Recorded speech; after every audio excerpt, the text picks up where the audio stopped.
குருவின் தினம் ஒரு சுவடுகளில் மறுபடியும் வாழ்க்கைங்கிற தத்துவம் எல்லோருக்கும் எதை சொல்ல வருதுங்கிறதுக்கான ஒரு மறுபகுப்பாய்வுக்குள்ள தாங்க இன்றைய நாளை நம்ம எடுத்துக்கலாம்.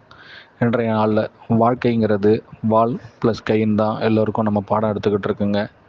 அப்படி வால் ப்ளஸ் கைங்கிறதுல நம்மளுக்குள்ளே இருக்கிற வால் எப்படியெல்லாம் நம்மளால் கையாளப்படுதுங்கிறதுக்கு மறுபகுப்பாய்வுக்குள்ளே செல்லும் பொழுதெல்லாம் உலகத்தையே ஆண்ட மகா பிரபுக்கள்லாம் எப்பொழுதெல்லாம் அந்த வாள் எடுத்து ஒவ்வொரு இடத்திலும் அவங்களுடைய வீச்சும் பொழுதெல்லாம் அவங்களுடைய வீழ்ச்சும் தன்மைக்கேற்ப அந்த வாள் வெற்றியை கொடுக்குதோ இல்லை தோல்வியை கொடுக்குதோ அது இரண்டாவது பட்சமாக தாங்க போய் சேருது.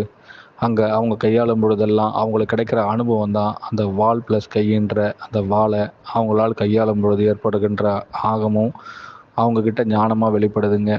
புதியதொரு யுகம் எல்லோரிடம் உருவாக்கப்படும் பொழுதெல்லாம் நீங்களும் உங்களுடைய வாழ்க்கையில் எதெல்லாம் உங்களுக்கான அனுபவம் அப்படிங்கிறத நீங்கள் எடுத்துக்கொள்ள மீண்டும் உங்கள் கையில் வாள் கொடுக்கப்பட்டால் இந்த வாள் உங்களிடம் இருந்து எவ்வளவு தூரம் வீசப்பட்டாலும் சரிங்க, அது எந்த இடத்திலிருந்து எவ்வளவு தூரம் போய் பாய்ந்தது என்பதை கணிக்காதீர்கள். அதிலிருந்து உங்களுக்கு கிடைத்த அனுபவம்ங்கிற ஞானத்தை எடுத்துக்கொள்ளுங்கள்.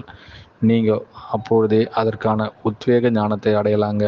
என்றும் உறுதிப்பட்ட ஞானத்திற்காக ஒவ்வொரு நொடிப்பொழுதும் முன்னுள்ளிருந்து நான் வெளிப்படும் ஒவ்வொரு தத்துவத்தையும் ஏன் எதற்குங்கிறதற்கான காரணத்தில் மறுபடியும் ஒவ்வொரு முறையும் பகுத்தறியுங்கள். உங்களுக்குள்ளேயே நான் மறைந்திருக்கின்றேன், அதை நீங்களே உணர்வீர்களாக. என்றும் குருவும் சரணம், குருவடி சரணம், திருவடி போற்றுங்க.